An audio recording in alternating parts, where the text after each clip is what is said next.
dia akan memahami bahasa-bahasa yang tersirat sesuai dengan keahliannya, nanti fungsinya sesuai keahliannya. Misalnya ketika nur akli itu ada pada seorang petani, maka hasil pertanian itu luar biasa, bisa dirasakan hasilnya, mungkin hasil panennya bagus dan lain sebagainya. Kalau pedagang ya luar biasa nur akli yang ada di pedagang. Kalau seorang guru ya dia akan mudah memberikan pengajaran kepada muridnya. Jadi sesuai dengan keahlian masing-masing. Ketika nur akli tetapi sudah dipahami, diaktifkan, dihidupkan, ini yang bisa dijadikan alat untuk penerimaan tadi, menerima segala petunjuk dari Allah, baik berupa ujian, kenikmatan, atau apapun bisa jadi petunjuk. Misal petunjuk berupa kenikmatan, kenikmatan yang diberikan Allah ini bisa kita jadikan kebaikan-kebaikan. Dari kenikmatan itu petunjuknya kita bisa berbagi, kita bisa mendapat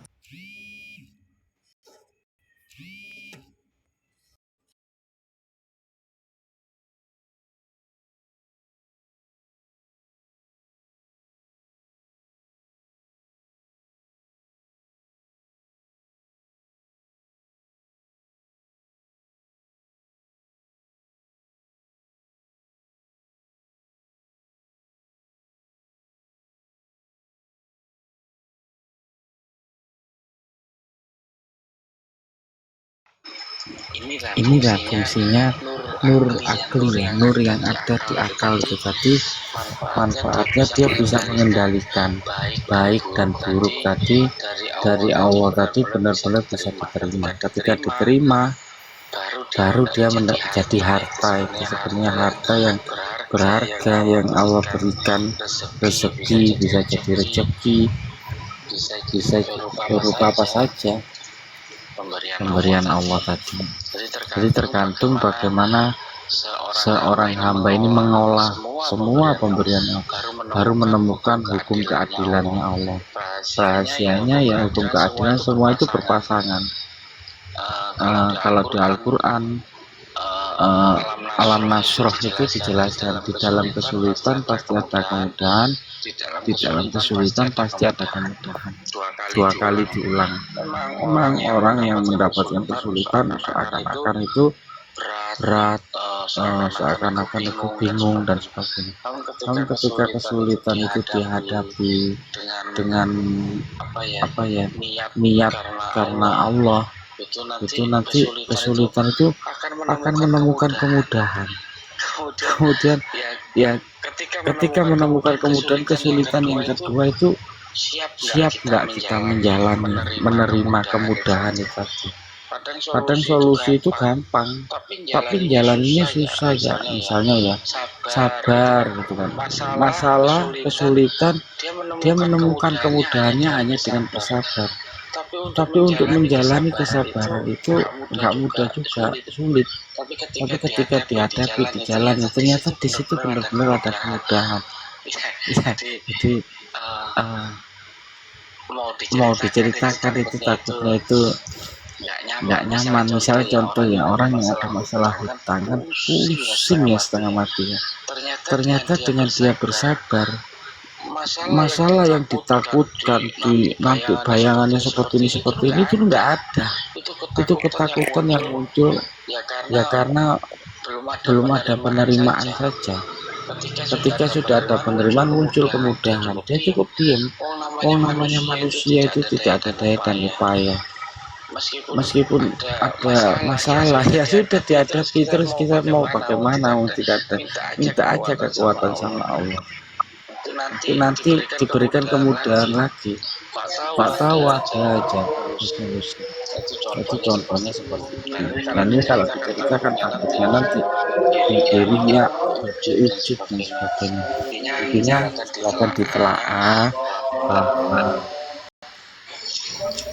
itu tadi salah satu fungsi zikirhu itu menjadikan penyelarasan sehingga kita bisa lebih mudah menerima Amin. Sadar ngintip di luar aja, nggak mau naik sadar. Naik sadar, nggak usah ngintip-ngintip. Iya Jangan tadi dari dulu mantap emang. Lanjut zaman. Nggih, tadi udah ketemu sih sama Om Bang Sadar ini di channelnya Titik Pro, ngobrol-ngobrol juga. Kemarin sadar gondok di sini. Oh, kenapa Bun? Tapi kapan itu pernah dia tuh sebulan yang lalu 2 bulan berantem, tahu berantem sama si biasa si itu. Iya Dia benar. baik.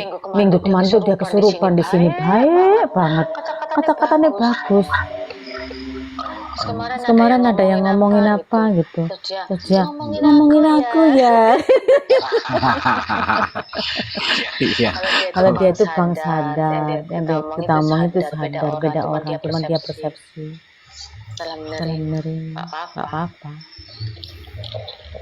Kadang kan nggak stabil ya sifat dari jiwa-jiwa lawama, nafsu lawama itu seperti keimanannya pasang surut air laut, kadang naik kadang turun. Jadi ketidakstabilan itu petunjuknya ya harus diselaraskan. Kenapa kok nggak stabil? Karena koneksinya kurang kuat, karena apa, penyelarasannya itu kurang kuat. Nah, agar kuat penyelarasan itu ada 3 ini pilarnya. Kalau zaman itu selalu 3 dulu ya. Kalau apa sudah 1 atau was dulu dibahas 2, sekarang 3. 3 ini dasar, yaitu antara Sang Maha Pencipta, alam semesta, dan manusia. Ini yang menjadi titik-titik yang harus dihubungkan agar bisa manunggal, agar bisa lebur, agar bisa ada penyelarasan. Jika selaras ada penerimaan. Ini nggak bisa dibuat-buat penerimaannya. Memang benar kalau sudah selaras itu otomatis enak gitu, penerimaan itu enak.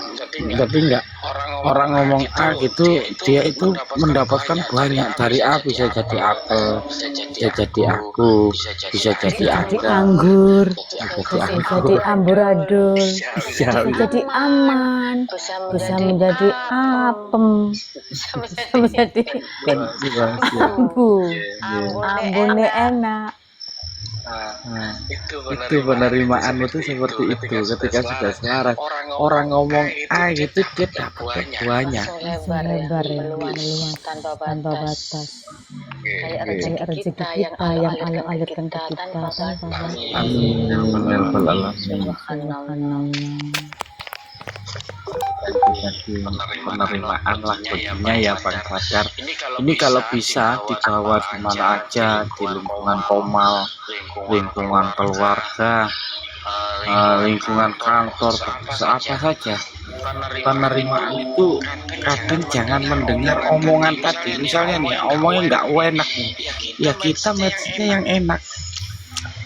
Menurut mereka itu amburadul, menurut kita ketemunya kok anggur, apel, itu aja yang dipakai. Intinya makanan yang seger ya, bermanfaat, menyehatkan. Iya, diolah, kita bisa mengolah. Nanti jadi cahaya, jadi nur akli tadi. Bisa menjadi A-nya itu aman. Lanjut teman. Jadi Rasulullah itu justru melihat apa kelemahannya dari musuhnya. Musuh itu nggak dianggap musuh, justru dijadikan cerminan, karena dialah sahabat yang paling jujur. Itu musuh katanya. Ya kok bisa ya? Saya pikir-pikir benar, musuh itu jujur. Kalau kelemahan kita ini itu diomongkan. Nah, kalau teman sahabat kita mungkin bagaimana, itu pasti ditutupin sama sahabatnya, nggak ditunjukkan kelemahannya. Tapi kalau musuh menunjukkan kelemahan kita, kalau kita lebih waspada, lebih hati-hati. Jadi jangan dibenci musuh itu, didoakan saja gitu ya. Kasih sama kalau orang zalim kan musuh itu kalau bisa dicekik. Iya. Nyindir. Kumat, kumat nyindir. Nyindir. Tidak akan saja. Ini dulu perlu Itu ditambah. akan nyungsep masuk jurang. Lanjut nyaman. Ya, akan saja Ustaz. Romi. Sakit rugi kita kan. Saya difitnah, saya dibilang gini-gini. Oh, Kak doakan. Sampai 2 kali. Ya, tidak akan saja diserahkan sama Allah. Jadi kita nggak pantas membalas keburukan dengan keburukan. Allah yang lebih pantas. Serahkan saja sama Allah. Ya Allah, saya serahkan. Sama bosku kan bosnya banyak satu tuh. Disalahin gini kenapa nggak ganggu? Padahal itu ada WA-nya. Gimana aku menang? Terus tadi kita screenshot tak keren dong. Harusnya aku ngomong, alah kerucuk bawahan itu selalu salah. Kalau bos itu selalu menang gitu. Ngapain bela-bela tuh gitu, biar aja, biarkan Allah. Nanti kayak sudah yang lama sampai muntah-muntah darah gitu Cak. Ya karena dia merasa menang, merasa kuasa, ya kan jadi pimpinan, biarin aja. Bunda gak nyalonkan jadi lurah. Ya ini aja mau dikubur. Ini udah persiapan untuk harum tanah.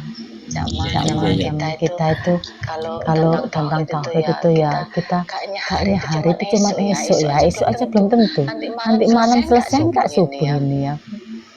Iya betul kita sampai Kayak kematian itu di depan kita gitu loh. Jadi nggak mikirin kayak gitu zaman. iya lebih memikirkan masa depan yang pasti itu dia sendiri. Iya. Kalau mau lost doll ya kan. Tapi kalau itu dia memikirkan dunia, ya ruwet kepalanya. Penuh. Ya sayang, jadi nggak lost, nggak ini dia. Masih ada sangkutan di situ. Assalamualaikum Buto. Ya, assalamualaikum. Waalaikumsalam. Warahmatullahi wabarakatuh. Dari Rembang, Jawa Tengah.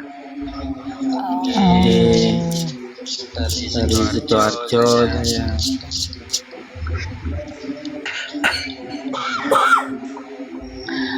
Kalau ada yang ingin disampaikan silakan Buto. Ini bahas itu ya? Iya. Nggih. Enggak, itu duit apa ya artinya ya?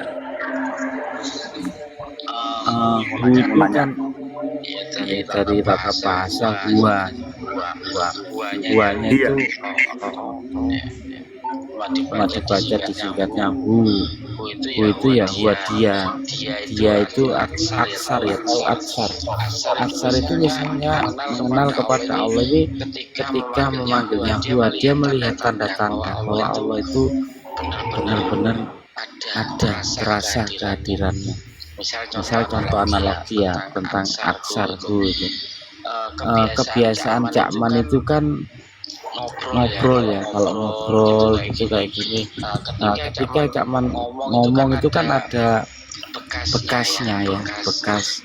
Maka ketika Cakman tidak ada di komal, misalnya nih contoh dengan Cakman ya yang lebih khas lagi, Sobo welas ya, yang Sobo itu kan punya ciri khas. Meskipun dia nggak ada, tapi kita mengenali yang Sobo itu seperti apa orangnya. Katanya itu ciri khasnya, semua ada lagunya Cakman. Oh ini kayak yang Sobo lah. Orang kan mengenali kebiasaannya yang Sobo. Nah untuk mengenali kepada Allah ini dari tanda-tanda itu tadi. Apa tanda-tandanya? Semua ciptaannya Allah itu adalah tanda-tanda kebesarannya Allah. Sehingga melihat semua ciptaannya Allah ketika terhubung dengan hu, itu memandang yang ada di balik segala sesuatu. Melihat yang ada di balik segala sesuatu itu dari Cakman begitu kurang lebihnya. Bagaimana? Kalau itu mau nanya itu cara terhubung sama Allah itu gimana ya? Lewat apa gitu yang memudahkan Iya, Allah. iya, Menyatu sama Allah itu gimana? kesadaran ya, paling mudah lewat kesadaran. Kesadaran apa? Nafas. Nafas kita itu sebenarnya yang mengendalikan adalah karena Allah. Buktinya apa? Kita gak bisa mengendalikan nafas. Kita mengendalikan nafas, misalnya contoh, kalau kamu memang hebat gitu, jangan nafas lah 10 menit 20 menit ya, nggak mampu dia, berarti dia tidak ada daya dan upaya. Nafas ini alamiah, pemberian Sang Maha Hidup. Untuk mengenal kepada Allah yang paling sederhana, menyadari bimakna nafas yang keluar masuk ke dalam tubuh kita. Dengan nafas itu, sehingga tubuh ini menjadi bernyawa. Tanda-tanda adanya nyawa, detak jantung kita berdenyut. Ini seluruh denyut nadi kita terasa sampai ke urat leher, sampai ke darah, balung, semua terasa. Nah itu karena adanya nafas yang masuk tadi menjadi nyawa. Apa kalau sudah merasakan, apa sudah ketemu sama Allah?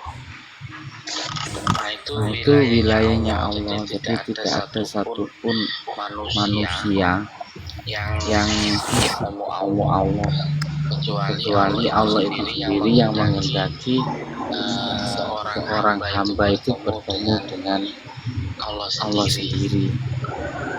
Kita tinggal itu ya, apa namanya, berusaha tinggal mensyukuri nikmatnya gitu aja ya.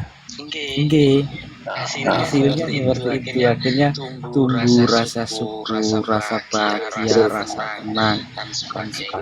Ibaratnya cara bahasa Jawanya itu nengkelang ngati, ngoten nggih. Nggih, manggine iman. Nggih, teng lajere. Iku otomatis mengke saged Allah sendiri yang itu yang kita diangkat gitu ya, disadarkan Allah sendiri.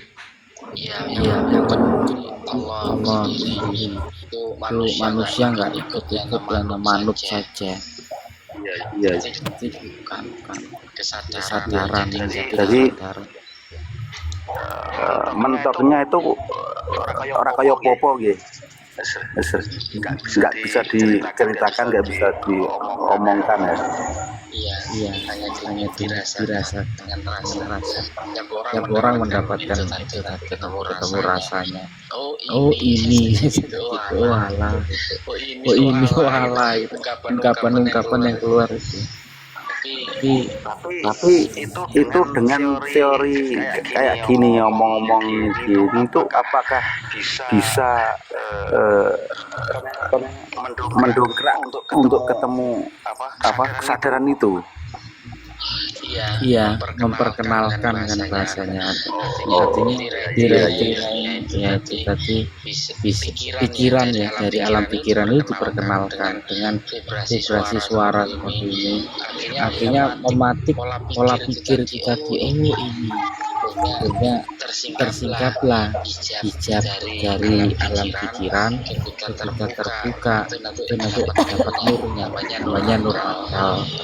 Tapi kalau saya belajar apa namanya meditasi atau apa teori lain itu naik didik bro, sering itu apa namanya masih belum masih dirasa itu gimana, bisa getaran-getaran ada, cuman itu gimana itu? Ya, jadi ada 3 rasa, pangrasa, umaisa ya. Rasa ini kemurnian. Ketika bicara rasa itu kita pelepasan. Maksudnya pelepasan itu pasrah, itulah bahasa sederhananya, berserah diri. Ini rasanya Cara Jawane sumeleh gitu ya. Sumeleh ya. Memang ucapan itu indah sekali memang ya. Dengan rasa itu sumeleh itu. Iya, itu yang paling mudah. Kalau sudah di situ itu nanti sumber petunjuk datang kalau udah semua. Masalah apa aja itu ibaratnya tenang dia. Tenang itu di atas itu santai, kayak kata di dalam itu solusi itu bukan kayak ribut kayak perang gitu. Tapi kondisinya tenang. Ini jalan tenang. Ketika sudah mulai ya, dia akan mendapat istilahnya di Al-Quran nyebutnya mutmainah. Mutmainah ini yang dapat panggilan Allah, irji'i, kayak dirangkul sama Allah, dipanggil sendiri. Nah, baru itu nanti sifat pribadi. Setuju saya ini, cocok. Masuk. Enak. Alhamdulillah. Bersuun. Sama-sama. Terima kasih ilmunya. Iya, satu lagi. Apakah Cak Man itu sudah mengalaminya sendiri bisa ngomong kayak gini? Iya, alhamdulillah Cak Man kan bukan payah dan saya ingatkan juga seperti Pak Butoy ngobrol sama Cak Man, namanya Pak Suroso. Oh iya. Sahabat saya suruh ngobrol sama ketika ada apa saja kamu jangan lupa jago ya. Jadi seduluran. Ya, Jadi sedulur ini. Alhamdulillah. Soalnya saya itu itu orangnya. Assalamualaikum warahmatullahi Waalaikumsalam warahmatullahi wabarakatuh. Kayak satu rasa sampai Cak Man ya aku. Alhamdulillah. kita kan saudara. Iya, saudara. Nggak ada guru, nggak ada murid di sini. Iya. Podo-podo.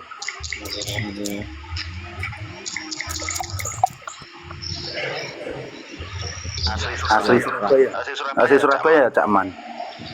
Iya, saya asli orang Surabaya. Nenek dari Solo. Itu bapak dari keturunan Kediri. Lahir di Surabaya. Sekarang tinggal di Sidoarjo.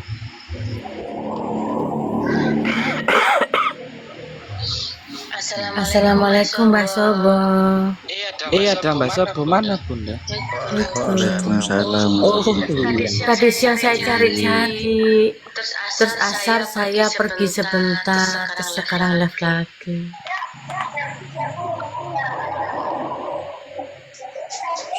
Mbak Sobo kemarin kemana? Nangis. Aduh, sama kayak aku terbehek-behek juga, Mbak. Terlalu ada lagunya ya Mbak Sobo ternyata. Boleh. Tak matiin ini. Lagunya 00 seret. Gimana 00 seret itu?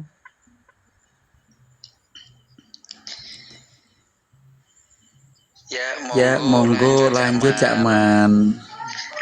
Kami menyimak. Itu Mbah Butoy. Udah klop berdua. Silaturahmi sama Mbak Sobo, Pak Butoy, sama teman-teman Bangsadar semuanya, salam silaturahmi. Salam kenal.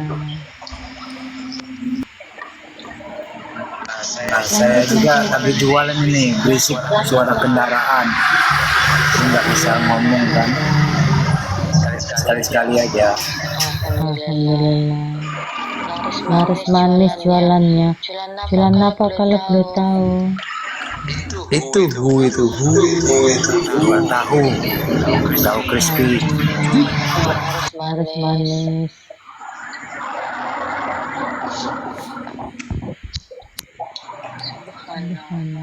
Lanjut Mbak Sobo. Iya, Mbak Sobo dari tadi kita mengupas nur akli, nur akal, penyelarasan antara alam pikiran, alam qalbi dan alam sulbi. tidak. Ini ketika sudah selaras, yang dirasakan adalah penerimaan, jadi lebih nyaman, tenang gitu. Terus bahasanya Quran kan mutmainah. Maka orang-orang yang sudah tenang seperti itu, dia yang mendapatkan panggilannya Allah seperti irji'i. Maka yang ketika menerima panggilan Allah itu yang datang nur, jadi diliputi dengan nur tadi, sehingga akal itu tadi setelah diliputi dengan nurnya jadi lebih nyaman. Di mana saja dia berada itu nyaman, ada kedamaian, sesuatu bisa membuat seseorang itu yang rindu. memang yang dipanggil jiwanya yang sebagai penyaksi adanya syahadat jiwa itu ya hayat, ya ayatu nafsul mutmainah irji'i ila rabbiki, kembali yang dipanggil jiwanya, wahai jiwa yang tenang. Jadi yang dipanggil bukan apa, lenyap sudah, rasa semuanya lenyap sudah. Yang ada jiwa yang sejati, sukma yang sejati adalah Nur Muhammad itu sendiri.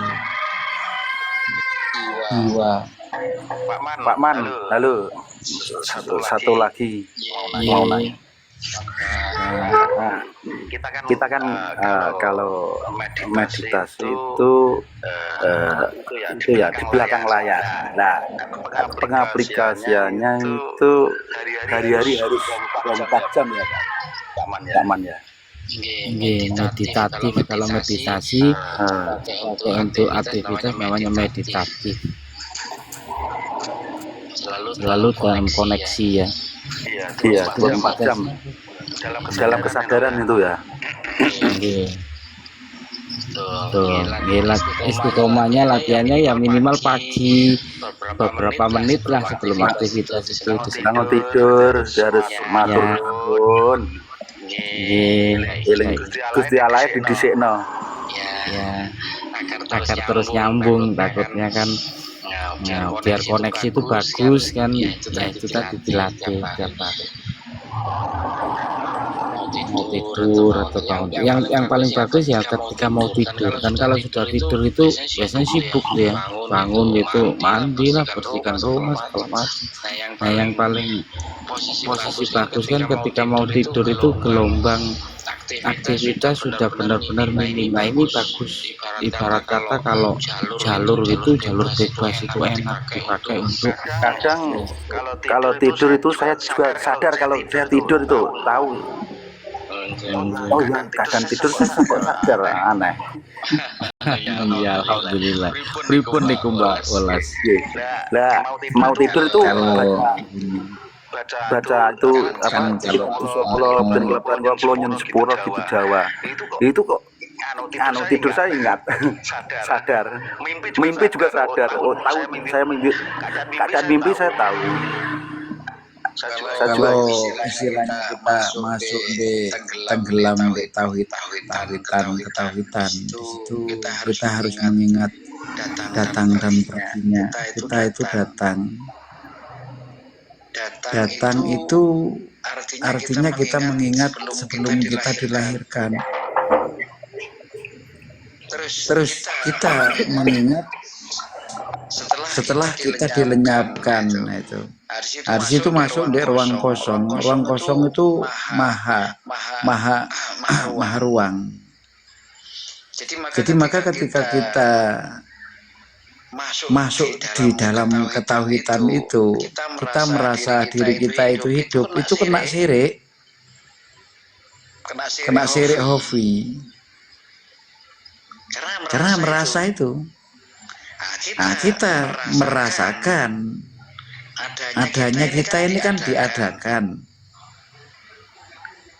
Nah itu makanya kita selalu mengingat di mana saja kamu berada, kita itu merasa diawasi, kita merasakan digerakkan, kita merasakan diadakan, karena yang ada itu yang maha ada gitu loh. Maka yang dipanggil itu kan jiwanya. Jadi habis di ya ayat Tuhan nafsul mutmainah itu di ayat dari selaras dari pertanyaan sang jiwa itu tadi, dari alastu bi rabbikum qalu bala itu. Nah, di saat ayat sambungan itu kan ya ayatun nafsul mutmainah itu irji ini kembali irji'i radiatam mardia, kita itu sadar. Artinya yang sadar ini kita, karena ridho itu Allah sudah meridhoi. Apabila kita itu masih minta ridhonya kepada Allah terus kan itu ya, itu sama seperti hal itu kita tidak terima atau memprotes Allah. Nah, kalau kita yang alam sadar itu dari karena budu ya karena stain itu tadi, jadi minta petunjuk jalan yang lurus. Artinya matur tapi bukan ngatur kan itu. Sama yang maha kuasa itu tadi.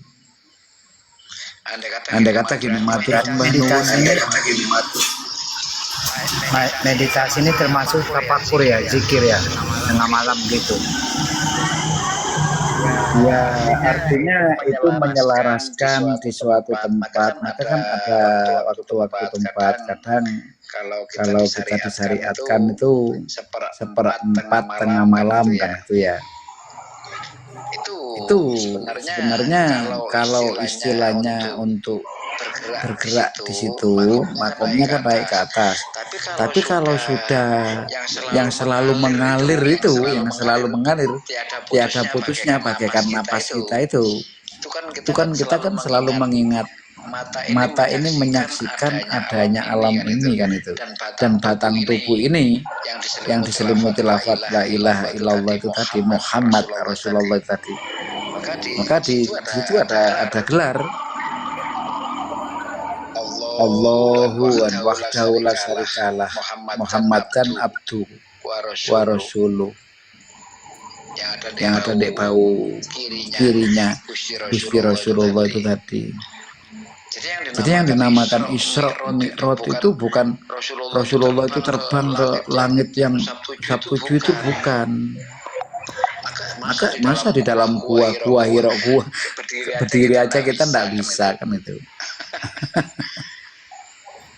Artinya masuk sab yang ketujuh itu dibukanya makomnya setiap insan manusia ini. Contoh hijab istilahnya, hijab untuk terbuka ke kesadaran tertinggi gitu ya. Iya. Tapi hijab itu diletakkan kepada makom, artinya kan Allah sendiri itu berfirman di situ. Yahdillahu linuriyahu mayasa, Allah bakal peparing nur rahmati kelawan ingkang tiang sing dikersakaken. Artinya kalau Allah yang memilih itu tempat-tempat makom-makomnya itu tadi. Maksud yang dibuka hijab itu tadi maksudnya dari suku pekerjaan zahir. Sama kita satu ruangan, sama ini kita sekolahnya sama. Maksudnya di situ ya pelajarannya. Maksudnya satu ruangan, saya sama Cak Man sama satu ruangan. Tapi tiba-tiba sudah lulus itu tadi, Cak Man jadi keluar dulu ya, ada tamu, Pak Hos. Makasih semua. Jadi ada yang jadi guru, ada yang jadi polisi gitu loh. Itu maksudnya yang dibuka alam kesadaran, satu tempat alam yang ketujuh itu tadi. Alam ma'aninya Allah menetapkan suatu makom. Nah di situ. Karena al-barqi itu kilat. Secepat kilat. Buruk itu kan al-barqi itu. Bukannya naik ke langit Sabtu langsung ketemu, tidak. Maksudnya manusia ini kembali ke alam sadar kepada diri ini. Maka di situ sempat dikasih penyamaran dalam arti man arafahu itu kan siapa yang kenal diri ini sama mengenali diri Tuhannya, kan seperti itu sebenarnya. Maksudnya itu untuk merana di alam sadar.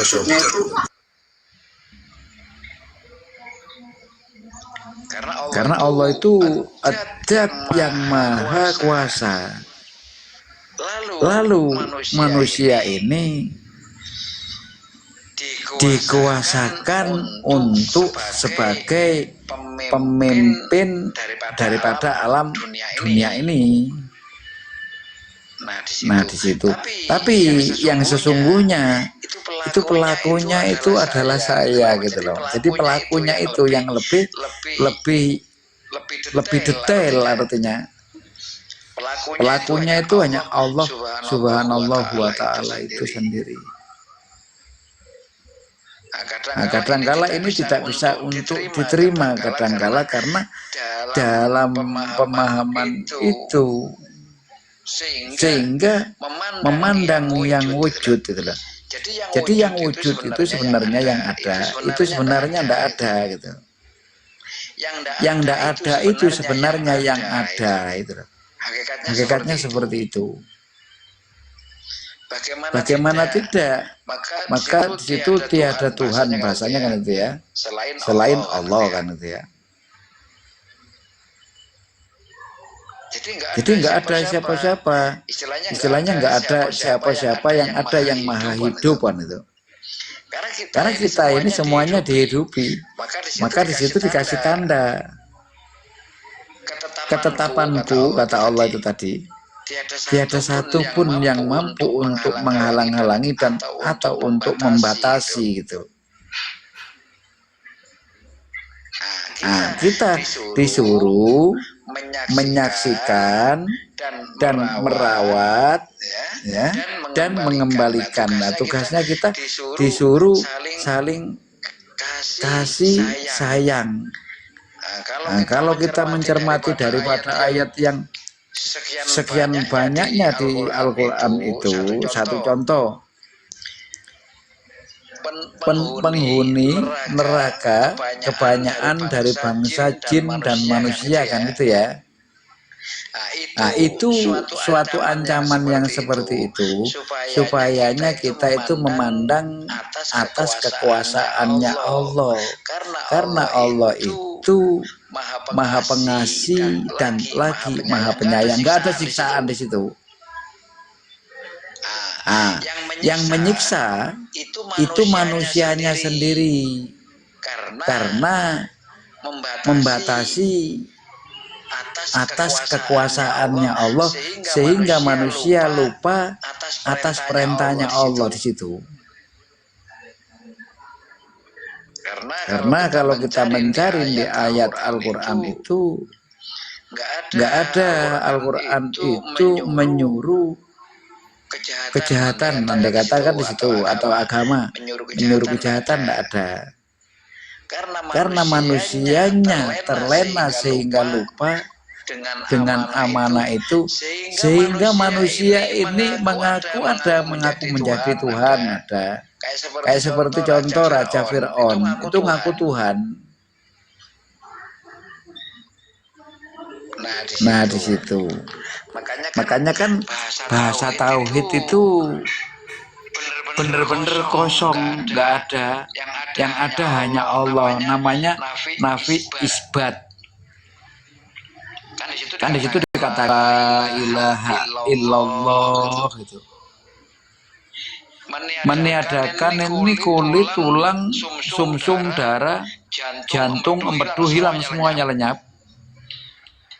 Yang ada, yang maha hidup adalah Allah Subhanahu wa ta'ala itu tadi.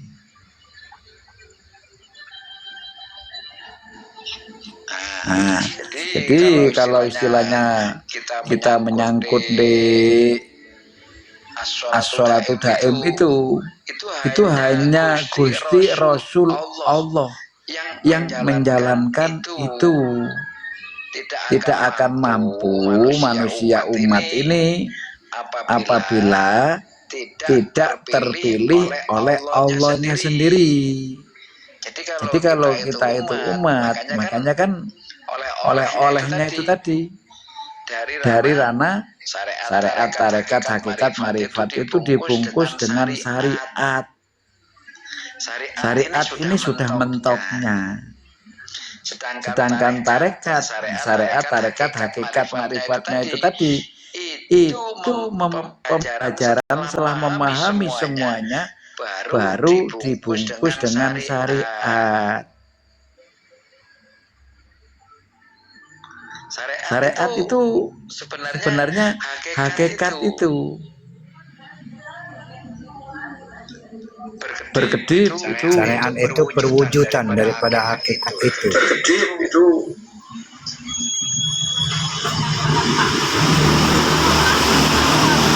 Wujud nyata istilahnya kan, karena kita masih hidup jadi wujud nyata syariat itu. Iya, apapun yang kita pelajari tentang Allah itu ya harus melalui diri kita sendiri. Perwujudannya diri kita sendiri. Makanya setinggi ilmu makrifat itu akan berwujud dengan dirinya, alatnya. Memang betul kata Abah tadi, kebanyakan orang itu masuk neraka. Ya.